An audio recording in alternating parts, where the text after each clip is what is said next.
Transcend Goa. And the last session is called The Next Wave of Global IP, Connecting India, Asia, and the West.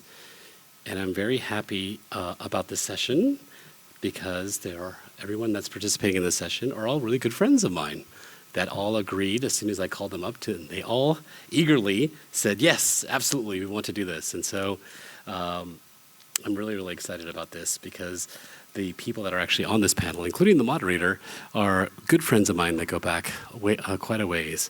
So this will be a very engaging and fun session. So can I please call up to the stage now the moderator of the session, Mr. Sundar Aaron.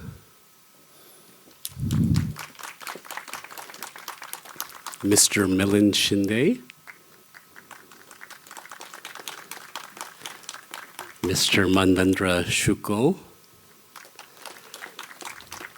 And Ms. Charuvi Agrawal.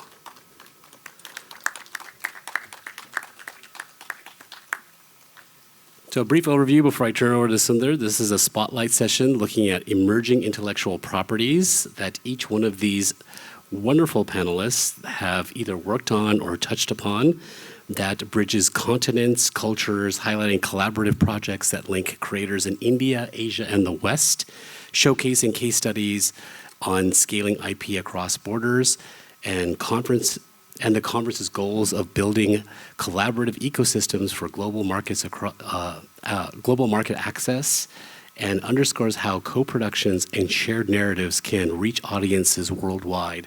And I will just say, each one of the actual panelists on this particular stage are all owners and CEOs of their companies, and they all have had experiences working on global international production. So you're in for a really big treat today when you actually hear what they have to say. And without further ado, another amazing moderator who has his own company who has a lot of experience on this. Mr. Sundar Aaron, I give it over to you. Thank you. Can you take a mic here? Yes.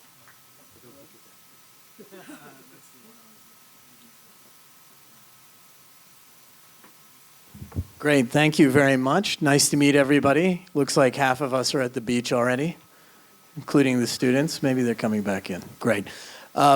Before we get into it, by way of introduction, a couple of the panelists have a video about their companies. I think we'll show Charuvi's first. That's Charuvi Design Labs, CDL, right? Yeah? Go ahead and roll it. Thanks.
Great, and now we'll see a video introducing Lakshya Digital, which is Manvendra's company.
Wow, some impressive work.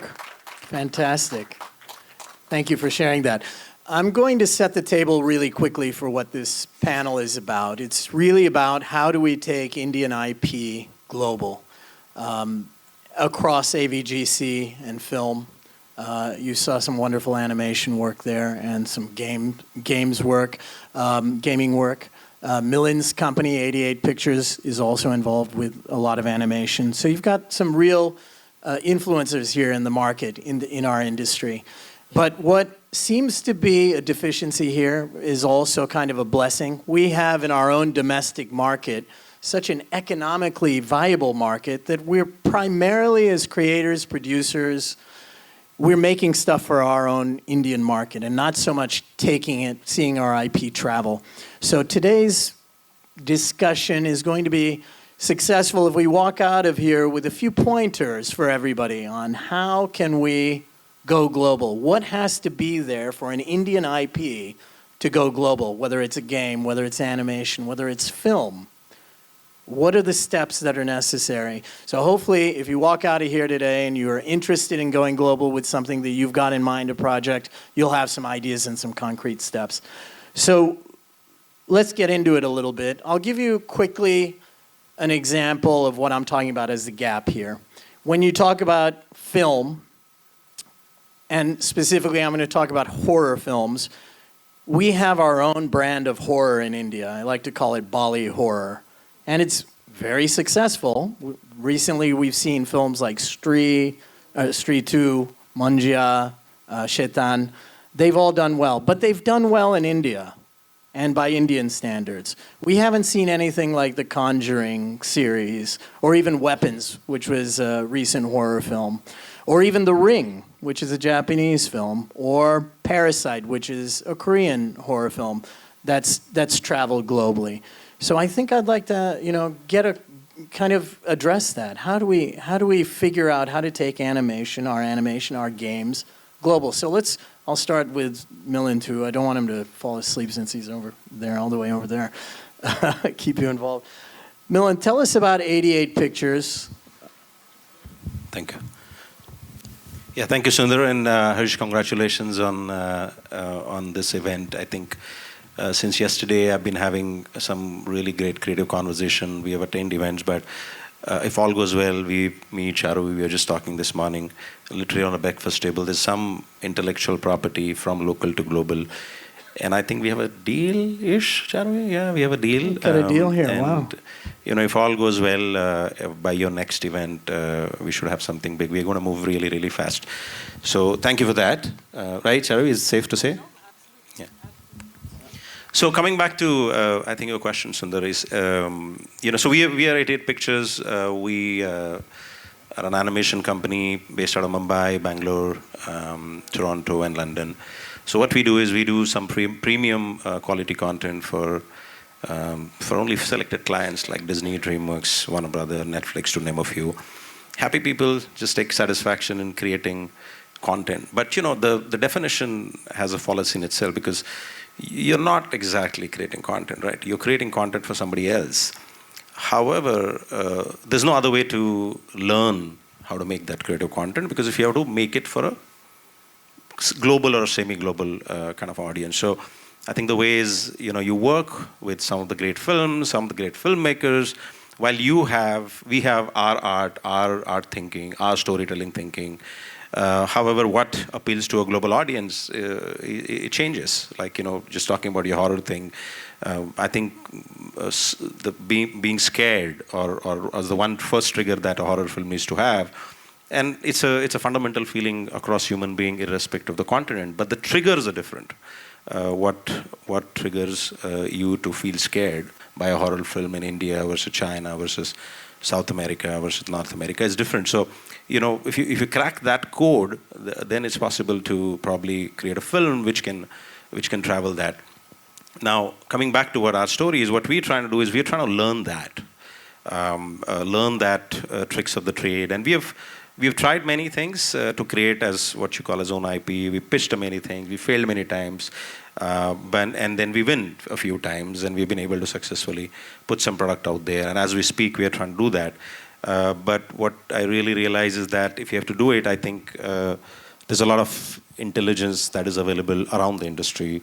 If I were to make an animated horror comedy or a horror film, I'll work with you because, you're pretty fascinated with the horror as a genre. And we are pretty fascinated by making an animated content. if I were to make it something interactive and really understand what goes behind that, we'll probably go to Manvendra's company and understand what goes behind making interactive content to get that out there. These are my thoughts to begin with. Let me interrupt. You have a great case study. I'd love to hear more about it because this is actually an example of something that's gone global, and that's Bandits of Golak from the Star Wars universe. Why don't you tell us about how that worked out? Sure. So the genesis of 88 Pictures, I spent a lot of time at DreamWorks Animation and came back and started this, what you call as an entrepreneur journey. It looks very fancy for the photograph and for speaking from the stage, but, it really has its own journey that one has to go through, but fully satisfying, fully fulfilling.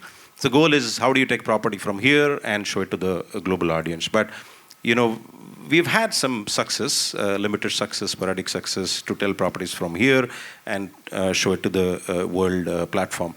So what we were really trying to do as a purely strategic business thing is, hey, do you have something that works in your universe and can I be part of it, right? So it's a safe formula because as a project or as an IP, it has worked somewhere and you're only adding your spice out there. So when we were trying to do that, we were pitching it to many places. And one of the opportunity was in a Star Wars world, and the Star Wars has this chapter called Visions, which is they wanted to extend that universe by how Star Wars influenced world or different territories or different cultures. And the Vision 1 was about all the anime shot that was done by Japanese, and Vision 2 was about creating and seeing how it has impacted different world. And that's where we went from India and say, hey, look at us. And I keep saying this, literally my business pitch was, we are 1.4 billion people. If all of us decide to dance together and the earth will tilt. And they laughed. And that's how my sales pitch literally said, oh, this is a funny guy. Let's give him an opportunity. So that's how we started. And what we are saying is, again, purely from a business perspective, it's a huge market. It's a big consumer market. And I have to give a business/creative pitch, and then what is it? So this Vision story was about, it's a Kurosawa-based film. It has this emotion. It has a certain 5 basic benchmark that is given there. So we had to put a story which is based out of Rajasthan. It's about, we took Sholay meets Indiana Jones meet Kurosawa film meets Star Wars. And then we had to figure out few fundamental blocks of our culture, which can kind of fit into that. Food is one, music is one, colors are one. And as you go, there are challenges that you realize and you have to adapt it. And, me and we were talking and, one of our main villain is based on this underrealms creatures called Asuras, right? So we went back to mythologies, how to get Asuras and make him a inquisitor, which is the biggest respected hero or a anti-hero in Star Wars universe. So we wanted to get Asuras as an inquisitor. So, you typically go and your first design is about all the great armor, which is made of a gold, because that's how Asuras were. And, you put that and you said, this is great. And we were taking pride. Fantastic. We kind of got a mythology-looking hero on the screen. But from Star Wars world, there's not so much gold, actually. Gold is not so much that is going to go into your eyes. So we have to kind of tone down the gold, tone down the yellows, and get into that platform. So while we were able to get the design or the philosophy there, but you have to kind of like put that wrapper around that particular show or the storytelling sensibility or the visual sensibilities of, what audiences are, what the global audience. And that's how we went about. Music has to be that. It's a purely Indian music. We had to use a lot of percussion. So one of the example was percussions, our biggest percussion is tabla, right? So we made a song, put a lot of tabla in it. But that's not the percussion what the world understands. So we had to put like different percussion sounds and make it a rhythm, which still has an Indian kind of a beat, but had to give that, and I can go on, but that's kind of our ticket to the international fame. And of course, it's a Lucasfilm and Star Wars, so you have to surrender IP, but everything from a story to screenplay to music, dialogue, and entire execution was done here in India. And we got rave reviews around the world, and that opened the door for a lot of us to pitch into Love, Death, Robot, pitch into another anthology thing. And suddenly world started to see that you could probably take some properties and put in the global platform. That's kind of one strategic way of taking local stories and putting into the global platform. Let's, before we come to gaming, before I shift gears, we'll stick with animation a little bit. Charuvi, you've been very successful with Legend of Hanuman. Legend of Hanuman. Very successful property here, but it's not really a global property. So why don't you tell us, why do you think it's not been, why can't it go global? It could have, Sundar, but the thing is, by design, from the very beginning, right, before the development really started, it was meant for the Indian diaspora. It was not really meant for the complete global audience, the non-Hindus specifically. Because our aim was to, have a story which the audience automatically are a bit familiar with, because our first episode itself starts with the Kishkindhar chapter. So this is where Hanuman is actually meeting Ram, and that's our first episode. So we are not really introducing the character from the point A, but we are sort of layering out from the middle chapter itself. So by architecture, by design, the idea was, it's going to be a readaptation where, of course, there's room for a lot of fiction. There are going to be offset of various stories so that there's excitement. The base, of course, is Ramayana, but the fact remains it's going to be meant for India at large, Indians wherever they are based, but not primarily the non-Hindu community. Let me shift the question slightly. Yeah. What could you do to it, or with Hanuman, to make it a global property? So if today I had to, because now we are in season 7 and 8, so now I can't, reverse engineer things, but that was something which was done intentionally. So if I have to now, and like we were speaking the other day on the phone, with various properties which have gone global, there are so many things to learn. It's all about contemporary storytelling. So by IP, by the fact that it could be a format which is, short form or series, the fact remains that eventually it's just a story that has to emote, and at the same time, it needs to resonate with a global audience. It needs to be able to transcend various platforms, travel cultures, but without losing its soul. It's all about, if you're wanting to make it very unique in its cultural aspect, you need to add contemporary storytelling. So, you can do that with our mythological with Hanuman as well. characters. Yes, absolutely yes. I mean, that's what Neja, the franchise, really did. Right. The Chinese have done it. The Chinese have done it a couple of times. And what they did was, they combined a universally youth rebellious story with high-end computer animation spectacle. And it's very, very culturally mythical in terms of its Chinese DNA, but it's contemporary storytelling. So the global audience are able to relate because it's able to emote, and the animation quality is superb. And of course, marketing, distribution separate, but that's the reason why it works. So why do you think nobody from India in your animation industries, guys, has taken that step, done something original? Neja is a Chinese film, animated film that's gone very globally successful. Of course, we know there's a lot of Japanese anime films like Demon Slayer that have had success. Why hasn't anybody in our industry yet taken a crack at it? What's held us back?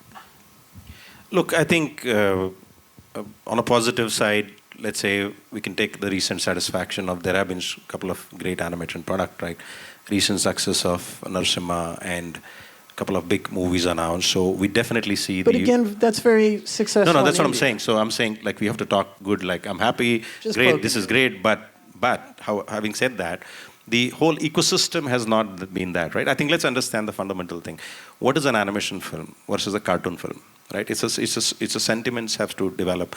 I think over the last few years, the audiences have evolved in accepting animation film, which was not the case. And this is last 3-4 years case where, penetration of OTT and internet allows people to watch a Spider-Verse versus Chota Bheem versus Spider-Verse as is as with a Chota Bheem. So suddenly there is an acceptance of animated kind of franchise. And, it's a 3-4 layer problem, right? One is the know-how of how to do it, then the ecosystem of how to do it, and then whole financial ecosystem of buyer versus distributors versus audiences, which has not been existent. So can we and Charuvi take Hanuman and make it a Monkey King? What is the difference between a Monkey King and Hanuman? Nothing. Can we make it a commercial product? But still, There's mythology and there is religion. If you keep religion outside, look at mythology, make a monkey out of India, 100%. But the whole ecosystem has been in the development. So my first starting point is, hopefully that should continue and we should have it. In the past, it has been in development and has, I would not say non-existent, but is been in development, and hopefully it's going to change and we should see maybe Monkey King of India. So in development, divorce the religious from the mythological, Yeah, make it absolutely. more contemporary. The sensitivity issue can be removed for sure. I mean, but But it can't be in India, can it?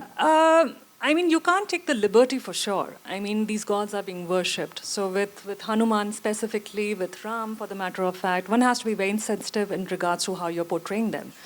So, but setting them aside, there is so much more room, Right. right? You're right. I mean, we have so many gods and so many variations. Or stories, forget or about folklore, stories. folklore. So in terms of heritage, in terms of storytelling, there is a lot. So then that's a question for you guys. Why hasn't someone, and it will come to games also, why hasn't someone taken it upon themselves to create an original IP that's got nothing to do with Hindu mythology and is about some folklore?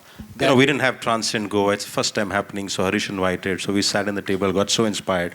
He said, you know what, we're going to create the first cultural what happened capital this IP morning? from here. So yeah, this morning. And we're going to start. Now, forget why this has not happened, and it's a culture story. And that's, of course, thanks to him.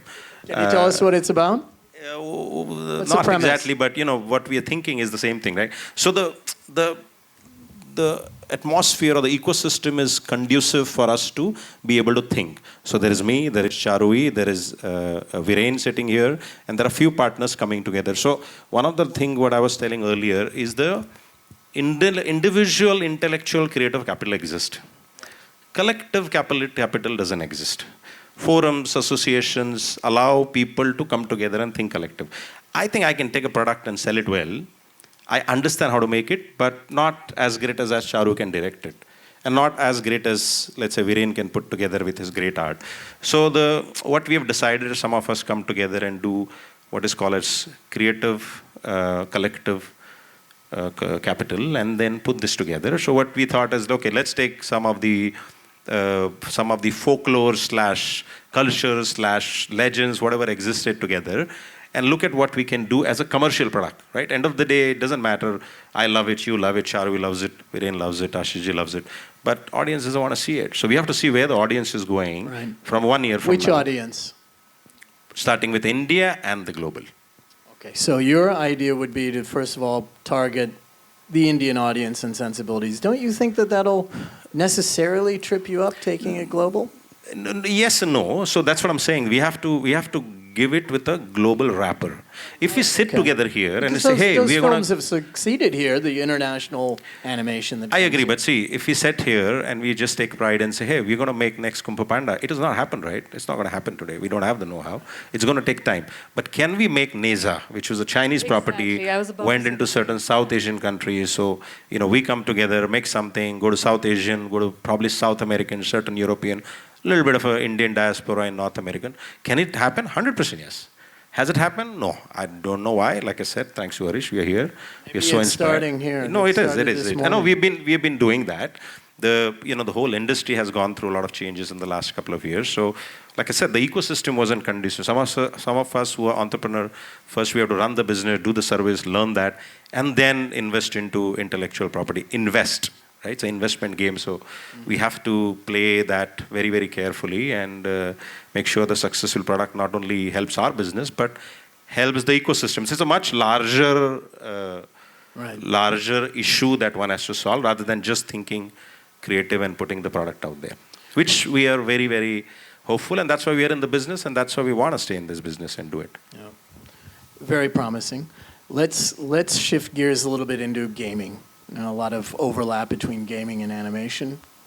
But have we had any games from India that are kind of global, that haven't been service provider work done, but something original? Lakshya Digital has been incredibly successful.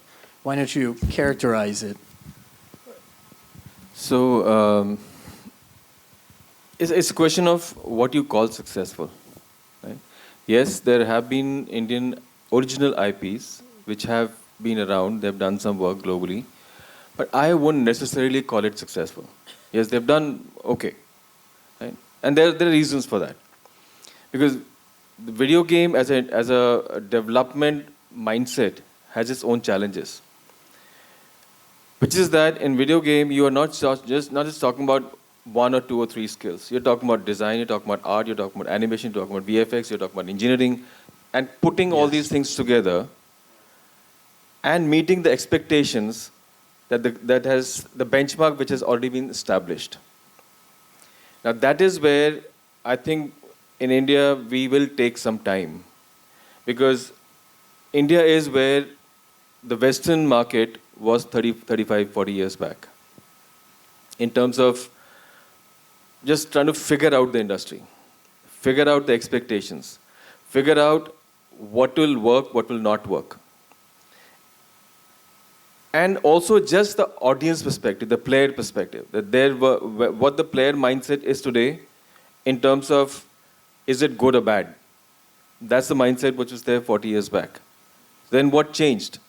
And that's a change India will go through, hopefully faster than that. The change that happened was 35, 40 years back, the parents were still the same. They said, stop wasting your time, go study. Gaming is not something you need to do. Then those kids became adults. They started earning. They started buying their own games, so nobody was to stop them. Then further down the line, they had kids. Now they were not stopping their kids from playing games. They were buying games for them. As the kids grew older, both of them were playing together. Now that's a cycle which they've gone through in the past 30, 35, 40 years. And today we are where that early stage of that cycle was. Parents are still saying, they're still saying you're wasting your time. So it'll take some time. But I don't know whether there's advantage or disadvantage.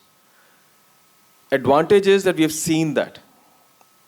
Disadvantage is we have to fight through it faster. Because we can't afford to wait for another 30, 35 years before we reach that stage. That's right, yeah. Right? We have to find shortcuts to reach where they have reached. And at that point of time, they were still establishing benchmarks of quality.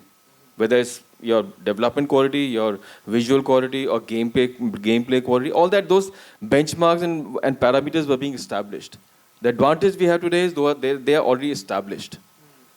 And the problem we have today, which is the biggest problem, and because of which I am not very sure in the near future, we actually will have a globally established, globally successful game. You're not sure if we can? No. I'm not sure. I'm not sure that we can. What I'm saying is, the problem why we can't. Please. The problem is, we don't understand the benchmark of production quality yet. Because how can you achieve greatness? Or only when you know what is greatness. Today, we, as the developers in the Indian ecosystem, video game ecosystem, we don't know what is that greatness, and even if by some way we get to know because of the global understanding that we have, we don't know how to reach there. So even as service providers who are providing the components of greatness for those international clients, you're saying that we've not absorbed that yet? Okay. So how does the ecosystem get built? It doesn't get built by one, two, or three organizations. It gets built when the entire ecosystem is working towards and for that particular expectation. I wouldn't call it quality, I'll call it expectation. Because, let's take an example of Lakshya. We've been around for 21 years. And in today's date, if you look at the top 20 games which every year which come out, we would be working on a lot of them. 30, 40% of them, we would be working on them. So we understand that benchmark. Now, will it take one Lakshya to start this ecosystem growing? No. You need maybe a few hundred Lakshya. That's where the ecosystem will get built, which is sustaining that quality, which is promoting that quality, which is pushing you to make that quality. And so yes, an IP development is something, at least, I call it from a video game perspective, we are not used to IP. Because that's a mindset we have got from IT, of services. So we have become very good at services. Now, across industries. Across industries. We've become very good with services. Now, if you take example of Lakshya, We make the games for everybody else, whether it's Sony, Disney, Rockstar, EA, name it, Ubisoft, we make it. But now, if you say, okay, make it for yourself, first question I'll have is, oh, which means I'll have to think about it as a product. So our ability to think about something as a product is still, we are still learning.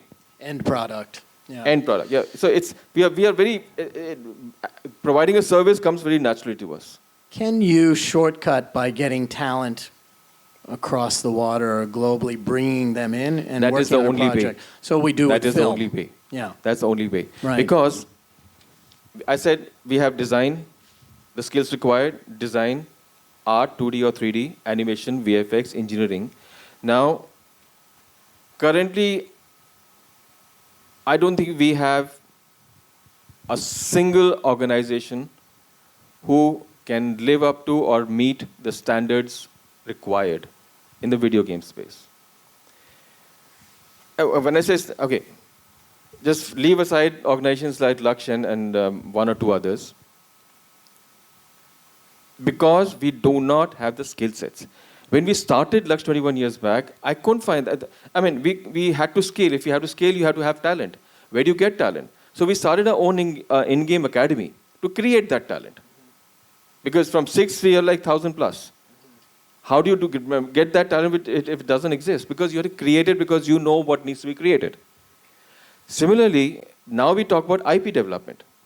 So the only way it will work, if you want to create a shortcut and not take another 30 years to do it, is because we have a lot of talent, but that talent needs direction. That talent needs a support in terms of pushing them to, okay, this is where you need to go. They can if you push them.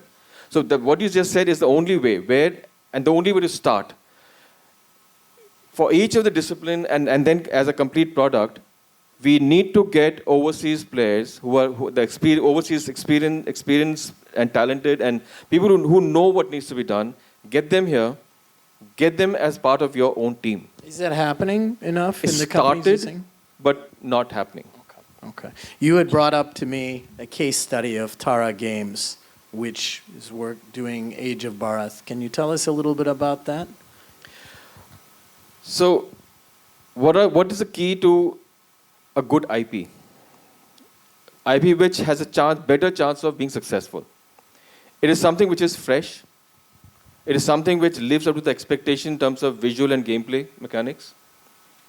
So, we were approached by the founder of Tara Games, which is a French company.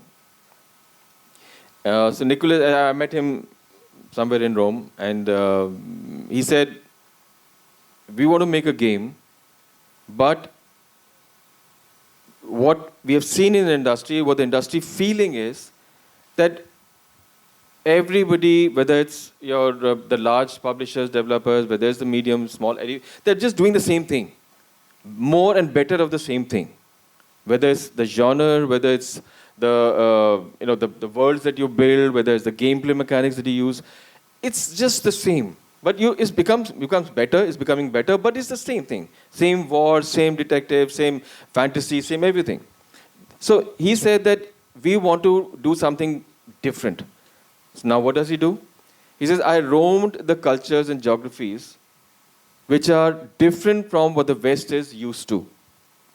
He went to Thailand, Japan, came to India, and a couple of other geographies, and the Middle East.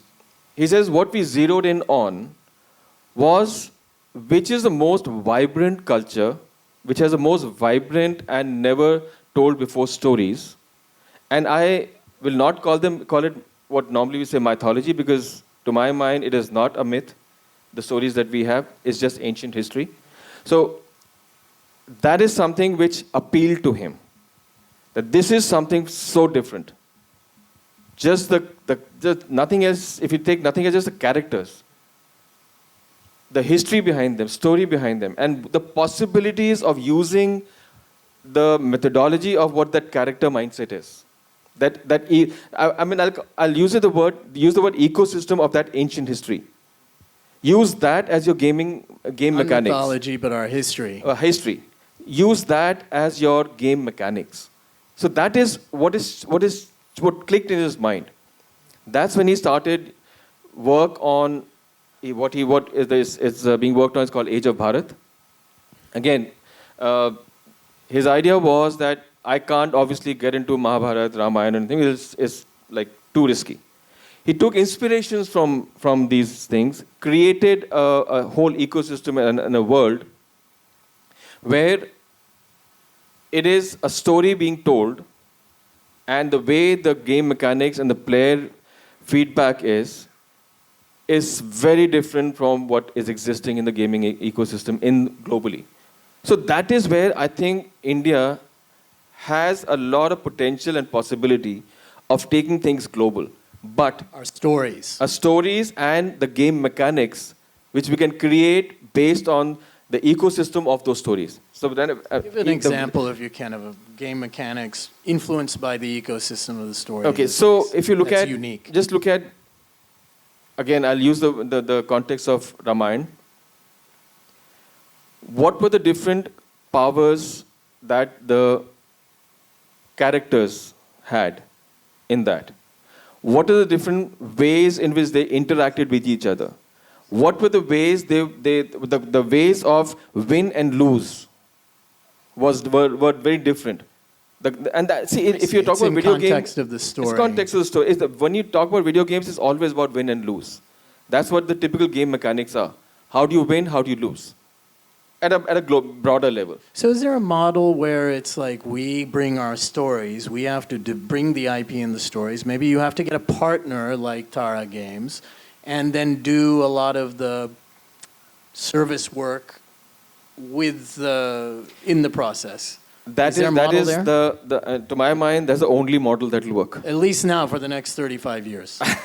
Right? Hopefully. The way I look at it, Yeah. I'm the eternal optimistic, Yeah. at least for the next 4 to 5 years. Oh, that's I won't fast. say for 30 years. But the point is, we have so many stories. I think this has come through in all of my conversations with you guys, that there are a lot of untapped stories in that. So that's the first step then, right? And also the first step, again, because video games is a very nascent industry.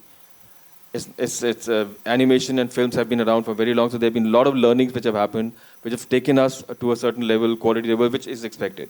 But video game in India, at least, we are still struggling with it. So we have to put a lot of effort in growing the competency levels and skill set levels in that space. A lot of work is happening. And the good news is the government recognizes that video games is the biggest segment of the entertainment industry. You take $600 billion entertainment industry, includes films, music, everything. $300 billion is only video games. That's how big it is. But in India, it's non-existent. Yeah. Non-existent. But then the government realizes that this is the big potential. That's the next IT service for us. That's the next IT potential, the IP potential for us.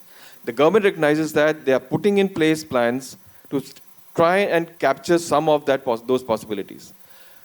A long way to go, but if we don't do it right, we would have missed this bus. That's my biggest fear. We're here talking about transmedia. So have you guys ever, with your projects at an early stage, you're in animation, have you gone and spoken to or collaborated with a games company early on, or any other of the other media that we're talking about? Is that part of your process at the beginning? Do you see that at the beginning, or do you wait till, okay, now we've got this, now let's go find a gaming partner? So, I mean, technically, when you're thinking of an IP, franchise and transmedia, right, has to be the base core when you're setting it up in regards to which all platforms can it really go, whether it's merchandise, immersive experiences, AR, VR, mixed media, what format. So that has to be the base thought process, which obviously the producers and the directors, when they're sitting together, should be thought of technically, but it's not. But I remember I mentioned this to you, that for me, an early on experimentation was in the year 2013, because that's the first time I really experimented with what transmedia could really be. And that actually happened because I did not have a solution to promote a short film that I had done. So, and that's the short film which actually led to the genesis of the entire series, which is The Legend of Hanuman. So a commercial project where the producer had backed out, I was self-funding it, it's a short film, and all of a sudden I was like, okay, it can go to the film festival circuit, but what next? How do I attract the audience to a short film? And this is about, I think this is the year 2011, and that's when me and my husband, we came together and we decided to curate this multisensorial exhibition wherein, there is, again, a rendition of Hanuman's sculpture, which is about 25 feet high, and it's all made of suspended bells, and there's augmented reality experience, and there are 3D printed figurines taken from the film itself, and they were some of them were handcrafted as well, merchandise. So we tried exploring various offshoots just to understand, can we attract an audience and create, because the film was small, but can I make a film? I already have all the digital assets. Can I make that into a physical experience which could be an hour long? And thankfully, we were successful. And that has gone global. And this is the time where social media was not really so popular. So we had joined hands with Select City Walk. This is one of the malls in Delhi.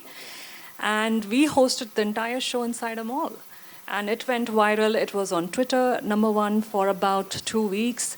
And that's what led to Legend of Hanuman, because otherwise there was absolutely no way for me to get eyeballs. That's interesting. Yeah. And then your immersive art. And the immersive art. Did go global, actually. Yes. And that's when we realized that, because I'm an artist by heart, so that physical aspect always challenged me, and we went into the museum space.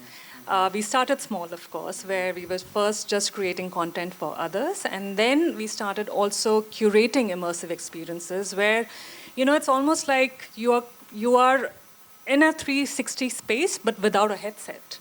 So the way of direction, filmmaking, the format changes, but it's something so exciting and so immersive. And now, today, the audience are looking for something which is very engaging, very interactive, and something which is not confined to your phones or a strict format. So, and that's where we figured out that, okay, we can actually build narrative experiences for various brands, stories which are multicultural. And then there's one that we are building in Rajasthan, and there's a designer on board. She's behind the Museum of Future, and we are collaborating with her. Fantastic. So, and again, it's an immersive experience. We are using Jain paintings and converting them into a 3D experience. So imagine, because it's again folk art, but the medium is animation, of course, but your format is different. So all of a sudden, you are in a space which looks very traditional, but when you step inside, it's just so engaging, because you're all of a sudden surrounded by Mewar art, Jain paintings together, narrating you a story. It's fascinating. So Anything there can become a video game? Oh, absolutely. I mean, I keep pitching ideas all the time, but people have to be accepting, and of course, producer, fund, investment, everything boils down to that. So yes, absolutely. Okay, well, look, the idea is where and how do we take our IP global? How do we take it across media? These three people have given us some case studies and some elements of how to do that. So it looks like a positive outlook for the future. We just have to have that attitude when we begin the project versus as we get further down the line. I am very, very, very optimistic about where we can take our Indian IPs global and how. I agree. It's just a question of little time.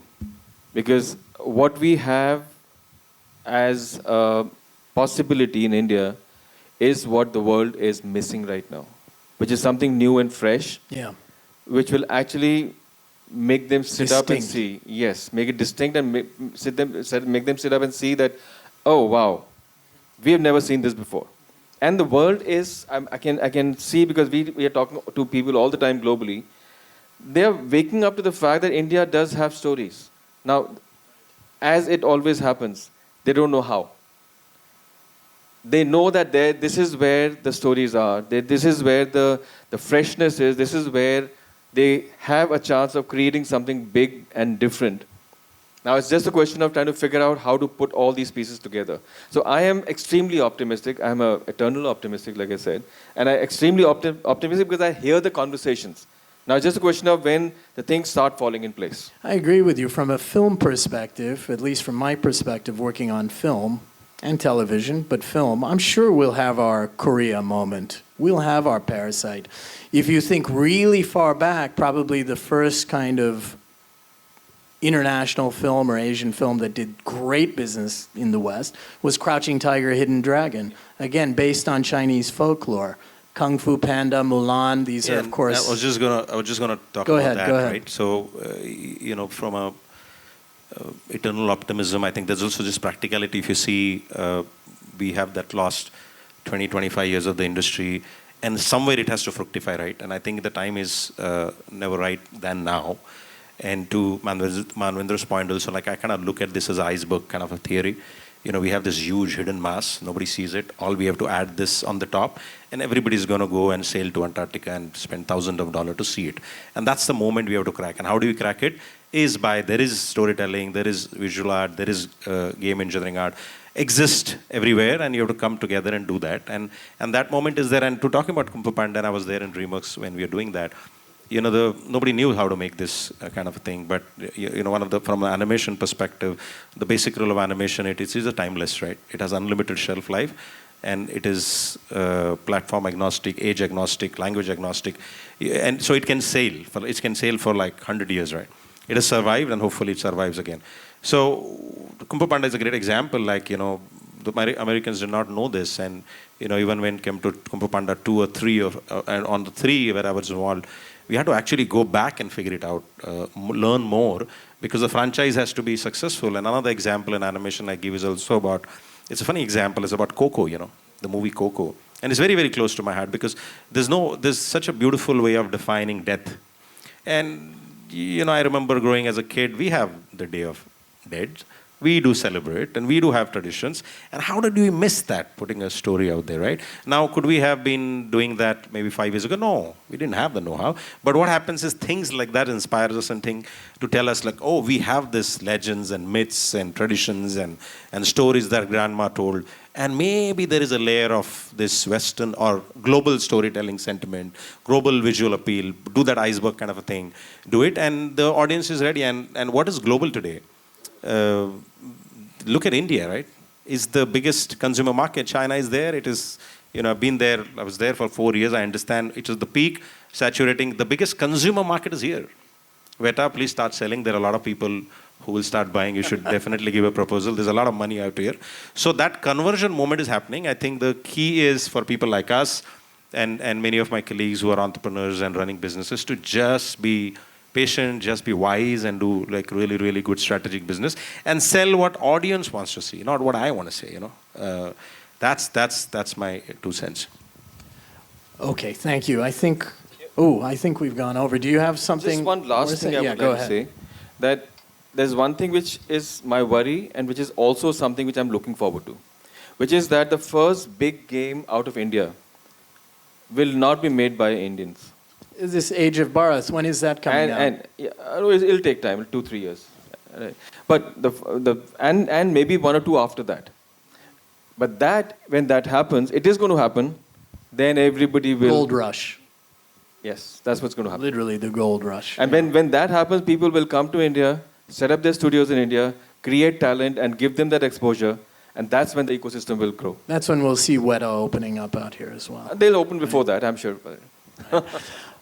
Let's open it up for any questions. I'm sorry I've taken us a little bit longer than we expected, but is there anybody that has any questions aside from where to get a good beer right now?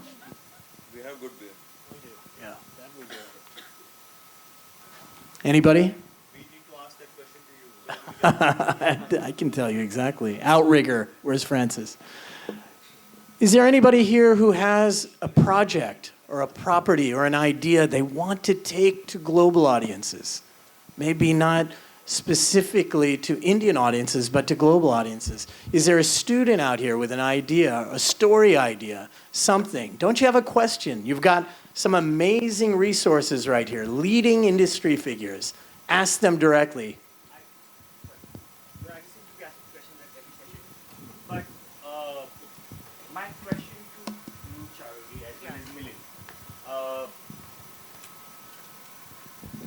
Sundar touched upon it earlier in terms of saying, okay, is there something different that perhaps you could have done to sort of like take the content more global? One part of it is the architecture and the design of it. But if also you could talk about the need for infrastructure, both from a distribution as well as a sales lens, right? Much like Sundar, we end up traveling to most of the international film festivals and the markets.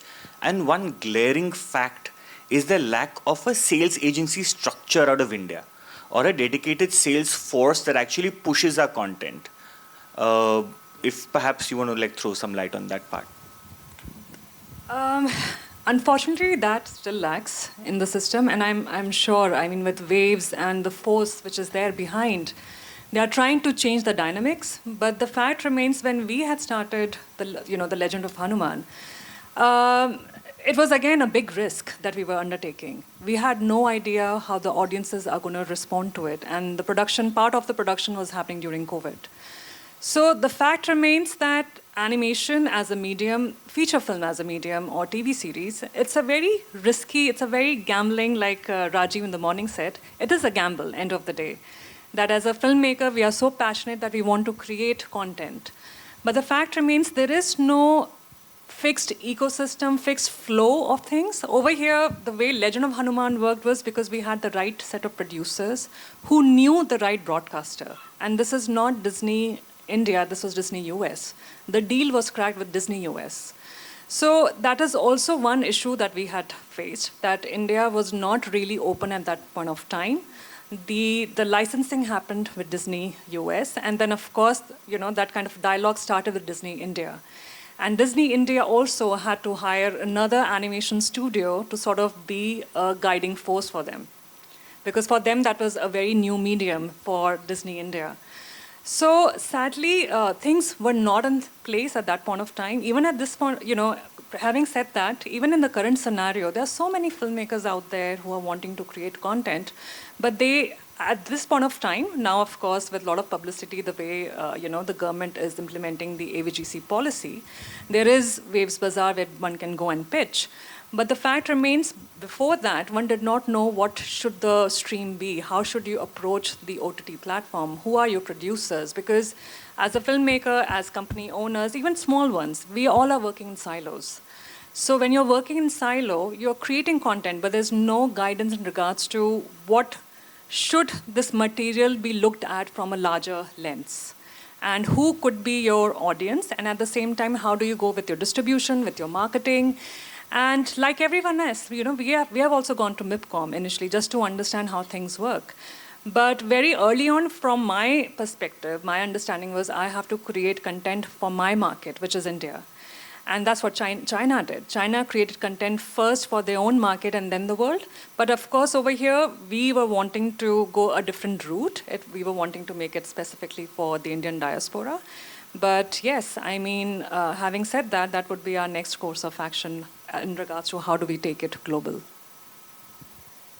And if Miilind can now add. Yeah, I think it's a bigger discussion, but I think it's still, when it comes to, I think going back to just your point about having a sales agent or sales agency representing in the different forums, I think more than sales, it's a representation of the industry, because it is still animation particularly, it's a very independently driven kind of a market, right? It's a very creative market. Like Charuvi can have a great sales agent represent, but if Charuvi as a creator has to represent it. So while there are a lot of efforts and there are growing efforts for the Indian studio ecosystem representation in some of these international forum, that is happening, and it can continue to happen. But at the business level, it is still a very individual basis business that happens, as much as we would like to have it a kind of a sales approach here. I think this won't be a surprise answer, but it's also a bit chicken and egg. We're not making stuff that anybody wants to buy globally, hence our sales and distribution people aren't finding any traction, like the Turkish or the Israelis, who are having a lot of success. What are your thoughts? Are you saying? You're saying something, you're not sure. Agree. Yeah. Anomalies don't make the norm.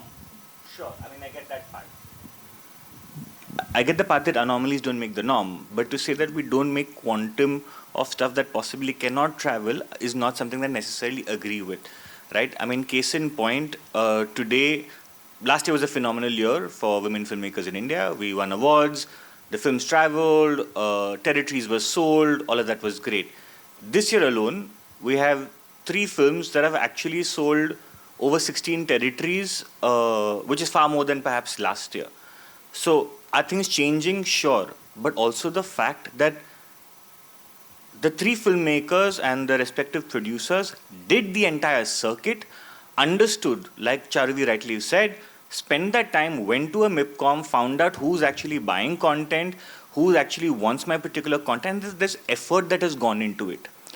So when you say that, listen, yes, I mean, right now we function as an individual system and not as a consortium, is also something that I completely echo with. Is there any sales and distribution company in India that's maybe kind of can become a consortium company for? I'm not aware of, but I'm very happy to hear if there is There are someone. few Wild in the live action space. There are few, but in animation, not really, because it's still, we haven't had success stories internationally, and that's always the problem. Because I remember Aditya and I were trying to pitch few ideas where we also had a pilot, and these were international buyers. Now the problem was because they have not seen success stories, they felt that, okay, this particular story cannot go global. Till the time there are more successful films or TV shows that come out of India that have done those numbers, then it becomes a very successful model. Because typically producers, big players are risk averse, specifically in animation. So they are always looking for algorithms where it has been a successful model. So they want to go with a template where things have, that particular genre has been successful. Okay, this model works for me. Why don't you replicate something very similar and you change the characters? So it's a very risk-averse industry, unfortunately, from the producer's point of view, not the filmmakers. And eventually, we have to go China model. Like I was fortunate enough to spend time there when all this ecosystem was growing, and as much as we want to put global, yes, we have to make a product which works here, which works everywhere, so we are able to make money and we are able to make more product. But there are initiatives that are happening in the country, and our ecosystem, which is audience that are getting developed, and they're more receptive to watching animated content, and and they're also going from kids and family to young adults kind of a thing. So we have to make product for our own self, and we will inherently land up doing that because the same kid is watching Stranger Thing as well. So we can't suddenly make a property which is from the heartlands of India, which the kid is not going to relate. So, the new age filmmaker are going to land up making properties which are going to be relatable to the Gen Z or like whatever the paying audience is right now. And by that, you're going to grow the ecosystem locally, and hence it will travel internationally. And that's the way to go. And that will happen. That will push people like us and creators to think that, why am I trying to make it for American audience? I'm just trying to make it because for our audience, and if it works, then it works. It will work globally. And there are some efforts that are happening. There are films that are happening. One of the feature film trailer which was released recently, Bahubali, right? And if you look at it, it's a fantastic interpretation of what that is. It's a mythology kind of based stories, right? You see Indian color, you see this. But yes, there is a visual adaptation of a little bit more global art direction.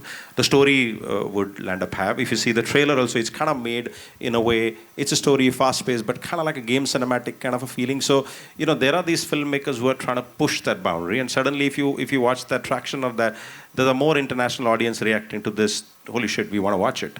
And there are certain films that are happening in the country where what happens is you're going to make a film from here and you're going to go. And let's look at a business side, right? Netflix is one of the biggest distributors / culprits / buyers / whoever, right? Where are they going to go? Let's be very honest. Where are they going to go? Their biggest market is here. So we just have to be wise and tell them, hey, this is what it is and this is where we're going to make it. It's happening right now, and we have to have these 1 or 2 stories. So South American thing is done. European, there are no exactly, because it's so fragmented, there's no real market. China is a dead wall, you can't do that. South Asia is not a really paying market. Where are the audience? 1.4 billion, with 1.9 birth rate, every day growing. This is the market. So if you can't make content as much as we make babies, that's a problem. But we have to make that kind of content, which is happening, to be honest with you. And then we don't need a sales agent. I mean, I'm going to your thing. Why do I need a sales agent? Please, MIPCOM or whoever, call me. Hey, Miilind, or hey, Charuvi, or hey, Viren, where are we? Or Ashitji, can you please tell us these 3 studios? Really great work. That's what the goal is. That's what the inspiration is. And you call it whatever, to his optimism versus my confidence versus her credibility. That's what we feel, and that is going to change the industry by default in the next couple of years. That's the very strong belief. Somebody had a question. Okay, so talking about the global IPs, like you said, Stranger Things or Spider-Man or Toy Story, they seem to have a shelf life. We expect these global IPs to keep giving us content.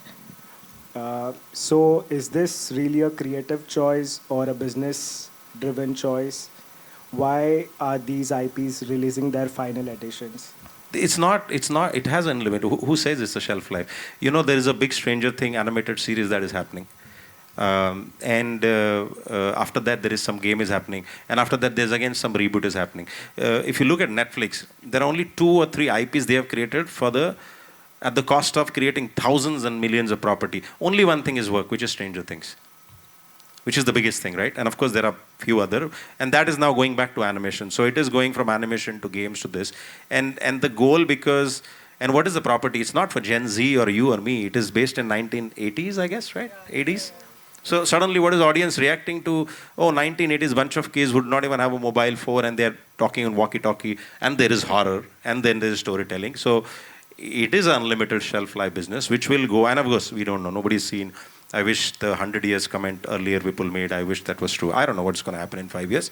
As long as we are just going to adapt to that and do it, there'll be various form of Stranger Things that will keep coming.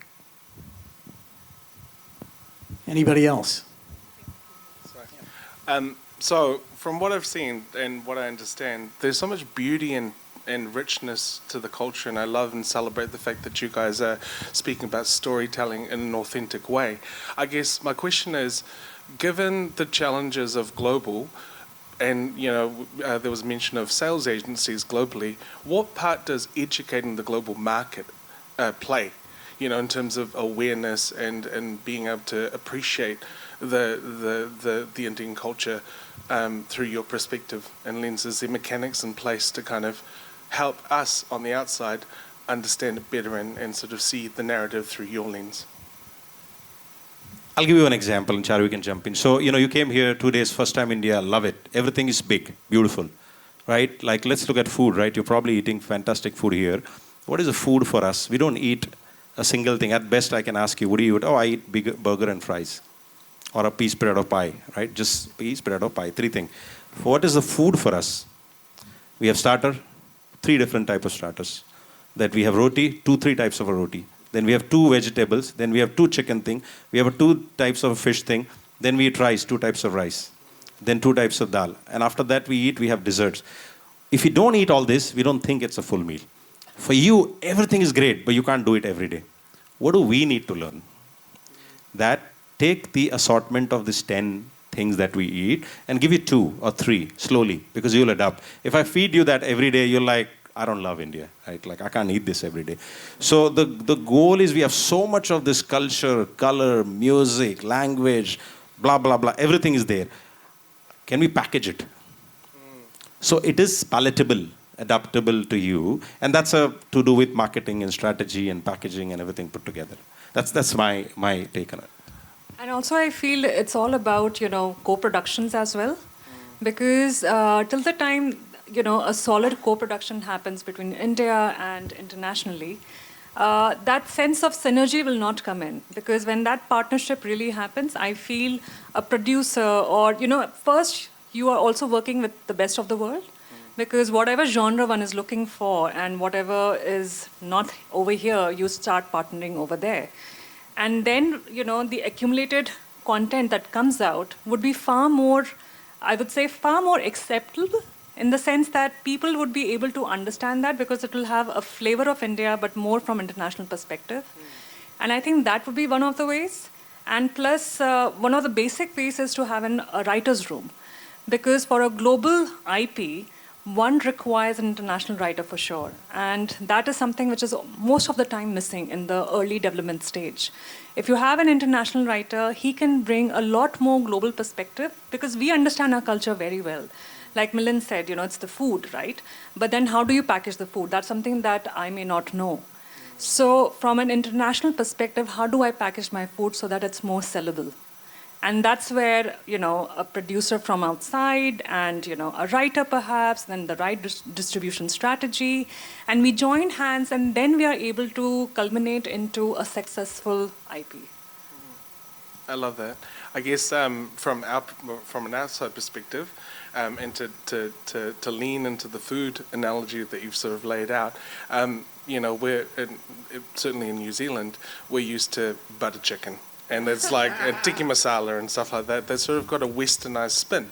Like most of the food that comes into New Zealand, there's a dilution of the pure. Yeah, but that's the injustice we have done to our own self, our own community. We have only gone and sold butter chicken and naan, which is good and bad, So and that is happening with the film also, because we are only selling Bollywood. Hero comes, beat the shit out of it. The guy goes to the moon, and the Western audience think, well, how does that happen?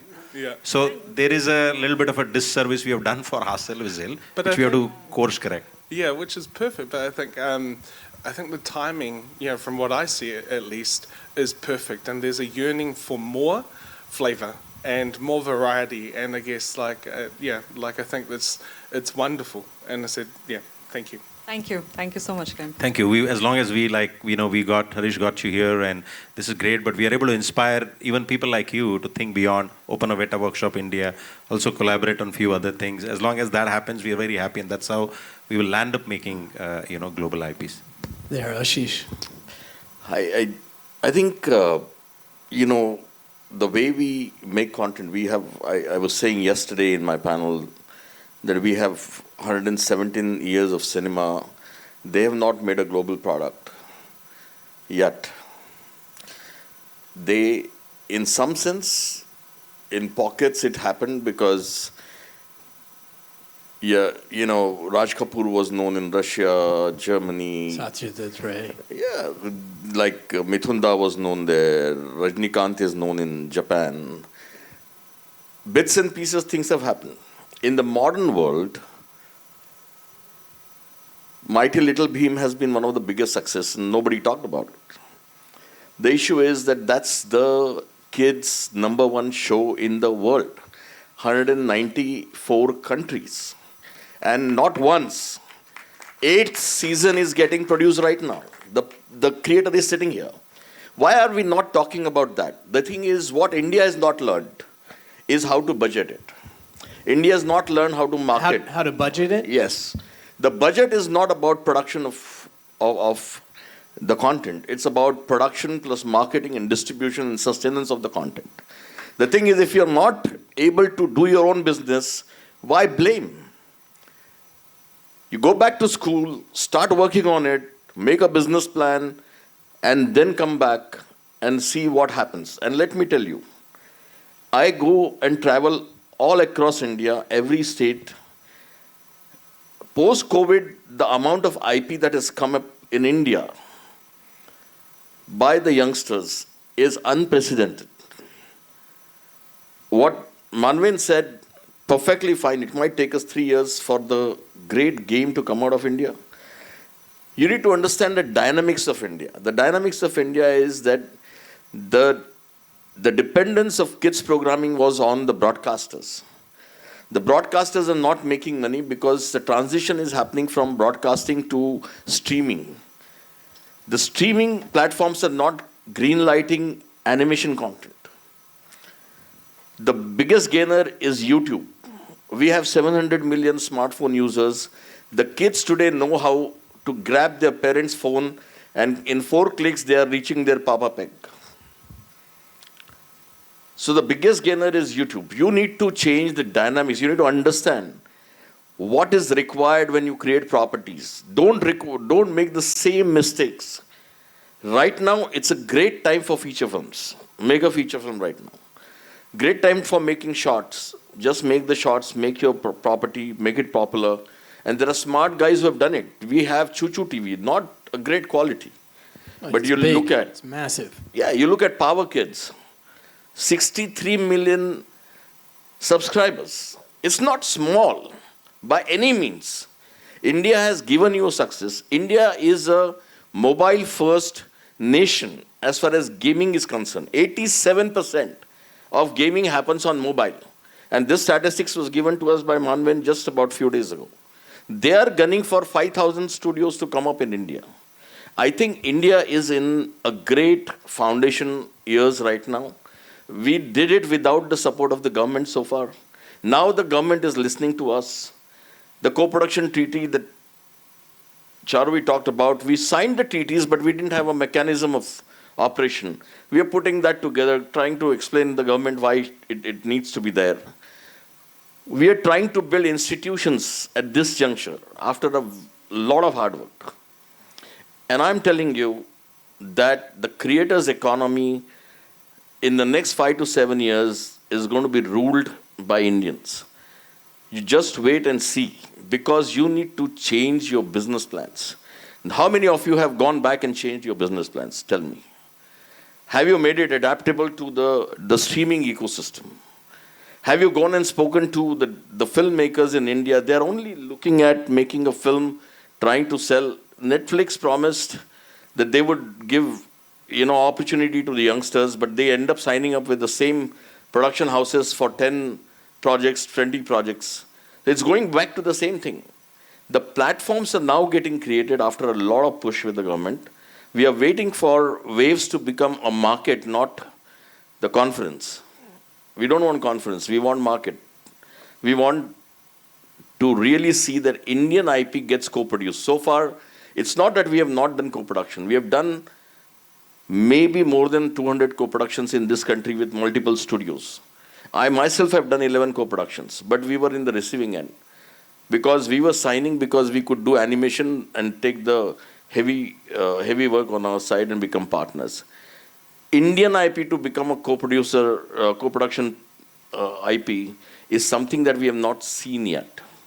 Except for some live action like Lunchbox and few others, we have seen a little bit of success. But I think we need to change our business plan. We need to concentrate on that. We need to bring money on marketing, distribution, and we need to learn from Japanese. We need to learn from some of the other guys, bring them here to make sure that they establish and not use us only as the services and the hard ecosystem. Right. But look at this thing. Television, I don't know how long they're going to pay, but what they did, they wanted to only license. They only had budget for licensing. They said, okay, in my licensing budget, I will grab your IP also. That's right. And they started grabbing the IP also. Now, what would the studio do to survive? India is the only country where the cheapest content of animation can happen from start to end, ideation to script to screen, in 15 lakh rupees and 22-minute episode. Nowhere in the world you can do it. It's only in India you can do it.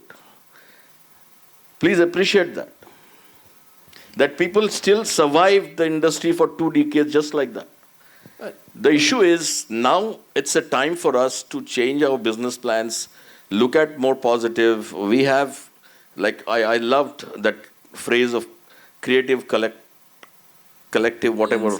I thought you were giving a feedback that our session was really bad. I thought it's all about enthusiasm. And I did say about Chota Bheem.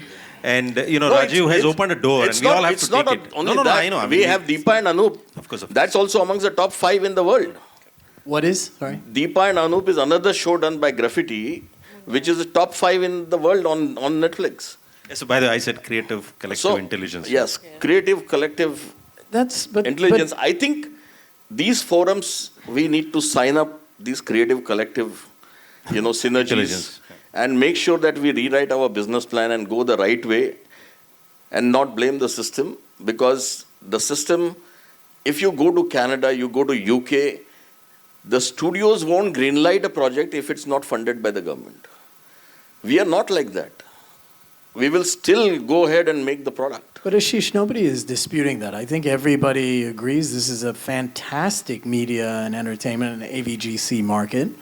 That's not the issue. So I want to say that for US to bring animation from kids genre to family entertainment took 76 years.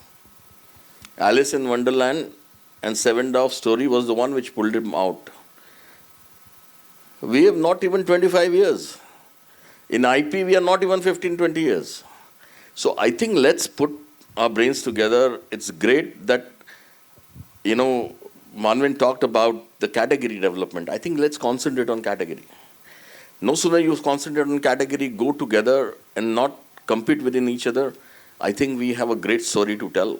And these are the forums where we can actually collectively do this. I'm very happy to see that there's a product being discussed that 3 studios will come together. I keep saying I've made policies for the states. Interstate co-production can still happen in this country. I have done it with Shaktiban, once with Tamil Nadu and one season with Telangana. I think there's a big story that we can still invent and tell. And what we lack is marketing, distribution, acumen. I think that needs to be acquired and that needs to be invested into. You're right. That's always an afterthought, and you want it to be built into the thought process at the beginning. Yeah, so when you make a business plan, it's not only about the production budget. It's about the marketing, It's about the production promotion. budget into 3x. Got it. That's how they do You're it. right. You're right. Sure. Well, thank you, everybody. I think what we'll do is we'll hand it over to Sanjay and to Harish for some final comments. I genuinely just want to thank the 4 of you. Sundar, thank you for moderating what I think was a much needed discussion. Thank you, Miilinji. Thank you, Charuvi. Genuinely, thank all 3 of you speakers for... So you're not thanking me? Sir. Manvendra ji. I genuinely, this was a much needed discussion, and I think this also sort of sets a very, very important topic of discussion for Transcend 2027. Yeah. And we're hoping to have all of you back for Transcend 2027. Before I call on Harish to give the closing note, I would like to call up Harish to felicitate our wonderful speakers and our moderator. Here we go. It's true. We don't have a wild bunch out of India. Not just that. We don't have a distribution ecosystem. We don't have money. You have an NDC. You don't have Screen Australia that actually funds you. Please, you all.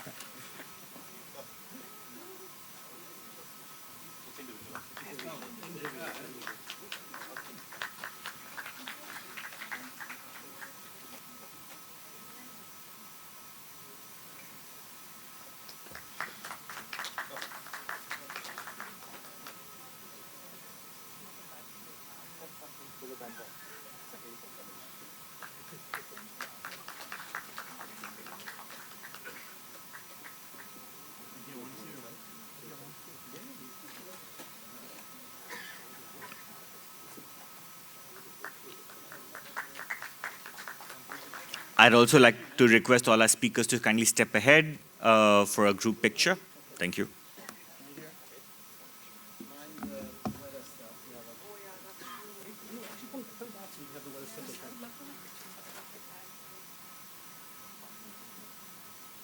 Those collectibles are mine. Yeah, right.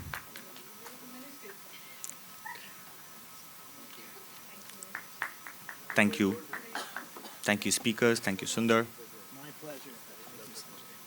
I also want to take this opportunity to thank our media partner, Animation Express, our celebration partner, Delton Life,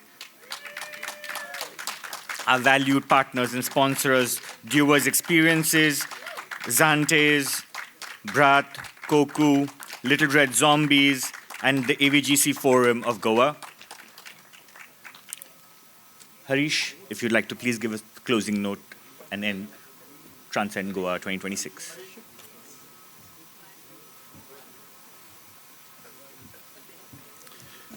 And I'd like to take this opportunity. Yeah.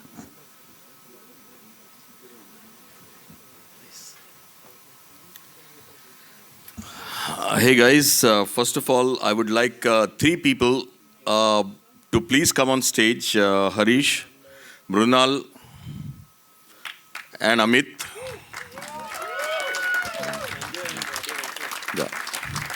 Sanjay, Rabia, please join us.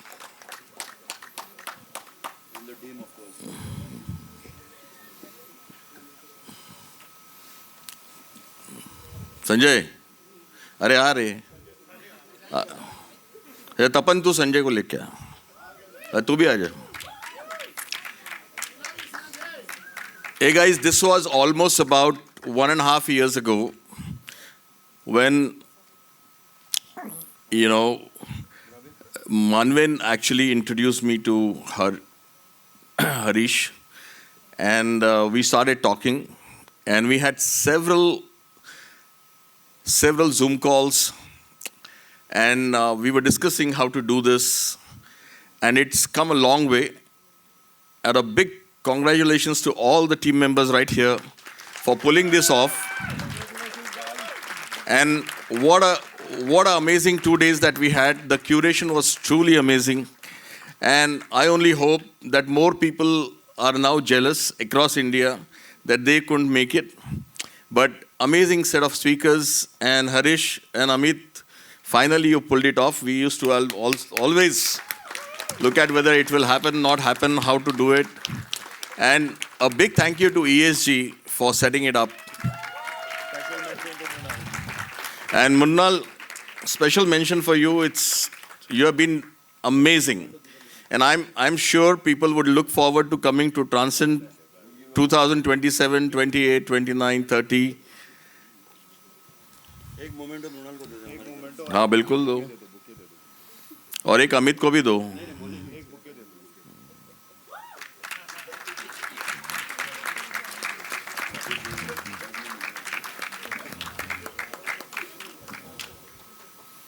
So I just wanted to say that this is a great beginning, and thanks for being with us on doing this.